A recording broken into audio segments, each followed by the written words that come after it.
Did you know a professional golfer once shot 13 on a par 3 at the Masters? It happened to Tom Weiskopf in 1980 at Augusta's 12th hole. The 12th is only 155 yards, but it's the most dangerous short hole in golf. One bad shot, and you're in the water. Weiskopf stepped up and hit his first ball straight into Rae's Creek. No big deal, right? Happens all the time. But then something incredible happened.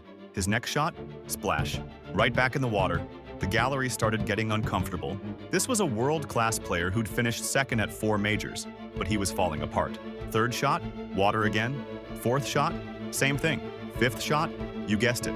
5 balls in a row, all finding Rae's Creek. His caddy finally suggested they just pick up and move on, but Weiskopf kept playing. When the nightmare finally ended, he'd shot a 13, the highest score ever recorded by a tour pro on a par 3 in major championship history. At Augusta's Golden Bell, Tom Weiskopf's 13 still stands as the ultimate golf disaster.